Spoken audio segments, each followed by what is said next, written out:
नमस्कार। कभी सोचा है कि जिंदगी के सबसे बड़े फैसलों के लिए वो एक परफेक्ट पल कैसे चुना जाए? और शायद ही कोई फैसला शादी से बड़ा होता है। तो चलिए आज इसी बारे में बात करते हैं। ये एक ऐसा सवाल है जो हर किसी के मन में आता है। आखिर जीवन के सबसे बड़े दिन के लिए सही तारीख कैसे तय की जाए? मतलब क्या ये बस दिल की बात है या फिर सुविधा की कि चलो वीकेंड है तो कर लेते हैं? या फिर क्या ये सब पहले से ही सितारों में लिखा होता है? और बस इसी सवाल का जवाब देने के लिए सदियों से कई लोग एक खास प्राचीन ग्रंथ की मदद लेते आए हैं, जिसका नाम है लग्न चंद्रिका। ये एक ऐसा ज्योतिष ग्रंथ है जो सिर्फ इसी एक सवाल पर फोकस करता है, शादी के लिए सबसे शुभ समय कौन सा है। तो आखिर इस ग्रंथ में है क्या? चलिए जरा इसके अंदर झांक कर देखते हैं। इसे आप एक तरह की सेलेस्टियल इंस्ट्रक्शन मैनुअल यानी एक खगोलीय गाइड बुक समझ सकते हैं। सबसे पहले तो इसके नाम को ही समझते हैं।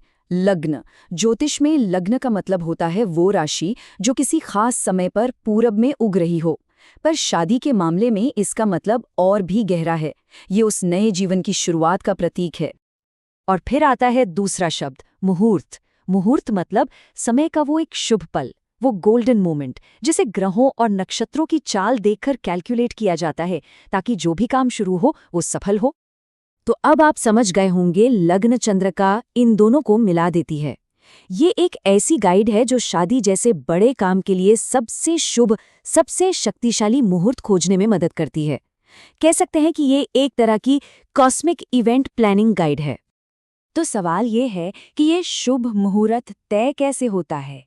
इसके लिए लग्न चंद्रिका कुछ खास ब्रह्मांडीय चीजों या कह लें कि कॉस्मिक इंग्रेडिएंट्स पर ध्यान देती है। देखिए, ये कोई आसान काम नहीं है। एक शुभ मुहूर्त निकालने के लिए बहुत सी चीजों को एक साथ देखना पड़ता है। जैसे हमारे सौरमंडल के 9 ग्रह, फिर वो 12 राशियां, 27 नक्षत्र, यहाँ तक कि चांद किस फेज में है, यानी तिथि क्या है, और हफ्ते का दिन कौन सा है। इन सबको एक साथ मिलाकर देखा जाता है। और इन सभी चीजों को एक ज्योतिष चार्ट, जिसे हम कुंडली भी कहते हैं, उसमें सजाया जाता है।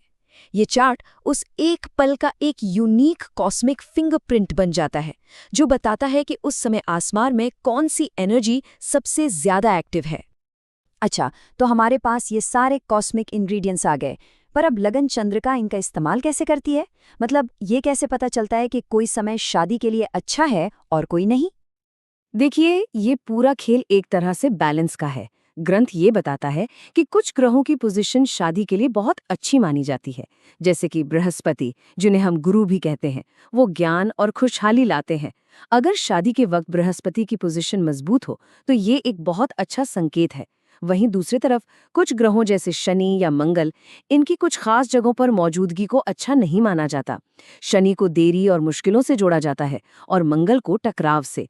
इसी तरह दूल्हा या दुल्हन की चंद्र राशि पर कोई बुरा असर तो नहीं पड़ रहा।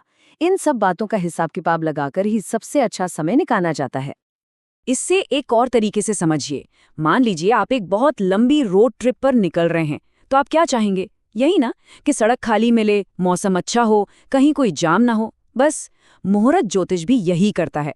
वो ब्रह्मांड के ट्रैफिक में एक साफ सुथरा रास्ता खोजने में मदद करता है, ताकि जिंदगी का ये नया सफर बिना किसी रुकावट के शुरू हो। अब सवाल ये भी उठता है कि आज के इस मॉडर्न जमाने में ये सदियों पुरानी परंपरा आखिर चल क्यों रही है? इसका क्या महत्व है? शायद इसका सबसे बड़ा कारण है इंसान की वो इच्छा जो हमेशा से रही है कि चीजें कंट्रोल में रहें, सही तरीके से हों। शादी एक बहुत बड़ा कदम है और हर कोई चाहता है कि इसकी नींव सबसे मजबूत हो।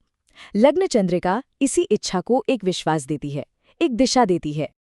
और देखिए, कई लोगों के लिए ये सिर्फ अंधविश्वास नहीं है, ये अपनी संस्कृति, अपनी परंपराओं से जुड़ने का एक तरीका है। ये एक बहुत खूबसूरत सोच है कि आप अपने जीवन के खास पल को इस पूरे ब्रह्मांड की लय के साथ जोड़ रहे हैं।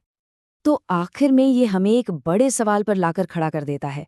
आज की दुनिया में जहाँ हमारे पास हर चीज़ के लिए ऐप्स और एल्गोरिदम्स हैं, वहाँ इस तरह की एक कॉस्मिक क्लॉक, एक ब्रह्मांडीय घड़ी की क्या कीमत है?